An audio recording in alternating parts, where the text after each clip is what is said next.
রায়গঞ্জে পালিত হলো ইন্টারন্যাশনাল সেফার ইন্টারনেট ডে। সকালে ঘুম থেকে ওঠার পর সারাদিন এবং রাতে আবার ঘুমাতে যাওয়া পর্যন্ত ইন্টারনেট আমাদের সর্বক্ষণের সঙ্গী। আর সেই সারাদিনের সঙ্গীকে ঠিকঠাকভাবে ব্যবহার করতে না জানলে বড় মূল্য চোকাতে হতে পারে। তাই নিরাপদে ইন্টারনেট ব্যবহার করতে জানাটা আজকে জামানায় অত্যন্ত জরুরি। আর সেই কথাটা প্রতি পদে পদে আপনাকে মনে করাতে 8ই ফেব্রুয়ারি বিশ্বজুড়ে পালিত হয় সেফার ইন্টারনেট ডে। দৈনন্দিন জীবনে আমরা যতটা ইন্টারনেট ব্যবহার করছি, কতটা সুরক্ষিত তা সেফ ইন্টারনেট ব্রাউজিং করতেই বা আপনার কি মেনে চলা উচিত।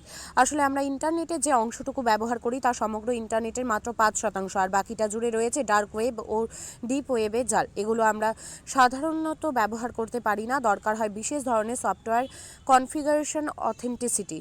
আমরা মাত্র যে 5% ব্যবহার করি তার মধ্যে রয়েছে বেশ কিছু ফ্রডুলেন্ট এবং অসুরক্ষিত সাইট। সেখানে আপনি ভুলবশত প্রবেশ করলে প্রতারিত হতে পারেন। আর এই সমস্ত সচেতনতামূলক বার্তাকে সামনে রেখে আজ রায়গঞ্জে পালিত হলো ইন্টারন্যাশনাল সেফার ইন্টারনেট ডে।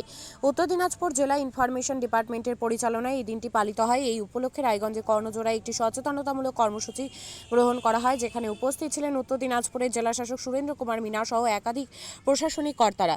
এদিন এই দিনটি পালনের গুরুত্ব নিয়ে সংবাদ মাধ্যমের মুখোমুখি হন জেলা ইনফরমেশন অফিসার সঞ্জীব কুমার দে। শুনুন তার বক্তব্য। যদি ডিটেলে বলেন একটু। হ্যাঁ, আমি হচ্ছি district informatics officer, national informatics centre, under ministry of electronics and IT. আপনার নাম? আমার নাম সঞ্জীব কুমার দে। আজকে হচ্ছে 11 ফেব্রুয়ারি। এবছর হচ্ছে সেফার ইন্টারনেট ডে, মানে ইন্টারন্যাশনাল সেফার ইন্টারনেট ডে।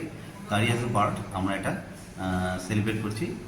একটা অ্যাজ পার আমাদের ডাইরেক্টিভের একটা ওয়ার্কশপ হয়েছে, তাতে আমরা কি basic cyber hygiene awareness. Internet তো আমরা সবখানে ইউজ করছি, প্রতি মুহূর্তে ইউজ করছি, অফিসে, বাড়িতে, কোথাও যাচ্ছি, সবসময় লাগছে আমাদের, মানে পার্ট অফ ডেইলি লাইফ। কিন্তু আমরা কতটা এর ব্যবহার সম্বন্ধে জানি? সোশ্যাল মিডিয়ায় আমরা সোশ্যাল নেটওয়ার্কিংয়ে করছি, অফিসে পোর্টালে করছি, মোবাইলে SMS-এ করছি, ইমেলে করছি, অ্যাপে মোবাইল দেখছি। তার মানে সব জায়গায় আমার ইন্টারনেটটা হচ্ছে বেসিক জিনিস। সেটা কিন্তু আমরা ব্যবহার করছি, এটা বোঝাবার চেষ্টা করছি। এখানে বিভিন্ন পার্টিসিপেন্ট এসেছিল, district administration, block, panchayat body, তারপরে স্টুডেন্টসরা এসেছিল।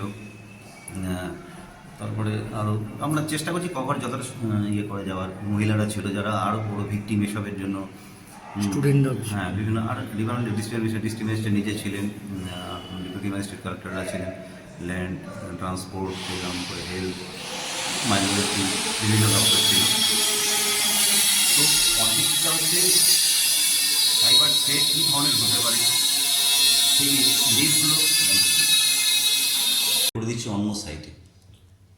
একটা মেল আসলো, আপনাকে একটা ভালো অফার দিল, কি আপনি বিরাট বড় একটা লটারি গেইন করলেন, এই ধরনের একটা লোভে এমন দেবে যে আপনি একটা লুক্রেটিভ জিনিস, আপনি পট করে ওটাকে আপনি নিজেকে ওটাকে বিরত রাখাই মুশকিল। এটাই জানতে হবে এই কী ধরনের এই ধরনের থ্রেট আসতে পারে, তার থেকে কীভাবে আপনি এখানে প্রোটেক্ট করবেন।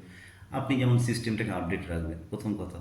কম্পিউটার যেটা হয়, মোবাইলের প্যাচগুলো আপডেট করা, প্লাস আননোন আনট্রাস্টেড জিনিস থেকে কোনো কিছু জিনিস ওপেন না করা। ইমেলে হোক, আননোন না জেনে কিছু অ্যাপ ডাউনলোড করা, আননোন সোর্স থেকে কল, হোয়াটসঅ্যাপ কল গ্রুপে জয়েন না করা।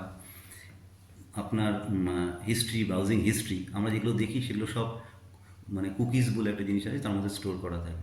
এবার আপনি যদি মনে করুন একটা সাইট আপনি দেখছেন যে যেমন আমরা আজকে ওয়ার্কশপে দেখালাম যে ছোটো স্পেলিং চেঞ্জ হয়ে যাচ্ছে, ব্যাঙ্ক অফ ইন্ডিয়া ওয়ের জায়গা ও করে দিল, তাহলে আপনি চলে গেলেন, আপনি দেখবেন পুরো ক্লোনটা করা থাকে কিন্তু, যেমন ব্যাঙ্ক অফ ইন্ডিয়ার সাইট যেমন থাকে তেমনই আপনি যে ভুল সাইটে ঢুকে গেলেন, ঢুকে গিয়ে তখন আপনি আপনার লগ ইন করলেন। আপনার কী হলো, লগ ইন মেনলি তো লগ ইন ইনফরমেশনটা আপনার পাসওয়ার্ডটা ক্যাপচার করে নিলেন, তারপরে তো আপনার অ্যাকাউন্ট থেকে টাকা ওই মানে বিরাট রকম আপনি লসে পড়ে যেতে পারেন। এই জন্য আমরা বলি কি, ওয়েবসাইটে দেখার আগে একটা প্যাডলক থাকে বাদিকে, একটা তালার চিহ্ন, সেটা দেখে নেওয়া। ট্রাস্টেড সাইট, এটা গভর্নমেন্ট এনশিওর করে যে হ্যাঁ এটা সার্টিফাইড সাইট। প্লাস ওয়েবসাইটে যে ইউআরএল, যে নামটা থাকে, সেই নামটা ভালো করে দেখে নেওয়া। আপনি SBI করছেন, SBI.co.in স্পেলিংগুলো দেখে নেওয়া। ইমেলগুলো দেখতে, ইমেলের সাবজেক্টটা কী। আমাদের এরকম অপারেশন অনেক সময় কুরিয়ারের থেকে ফোন আসে, যেমন এখন খুব বলছে ডিজিটাল অ্যারেস্ট। ডিজিটাল অ্যারেস্ট কী, আপনি আমার সারাদিনই আমরা কেন প্রত্যেকে, আমি 10 জনের মধ্যে 5 জন দেবেন কারো না কারো মানে ই-কমার্সে কিছু না কিছু কিনছেন, কোনো একটা জিনিস ডেলিভারি হবে। ওরা বললো যে আপনার জানে না, কিন্তু কিছুটা জানেন যে আপনার নাম, ফোন নাম্বারটা যে পেয়ে গেছে, ফোন করলো যে আপনি এরকম একটা আপনার জিনিসটা কাস্টমস আটকে দিচ্ছে, আপনাকে এই করতে হবে, এত টাকা ইয়ে দিতে হবে, এখানে চলে আসুন, একে যোগাযোগ করুন। Even CID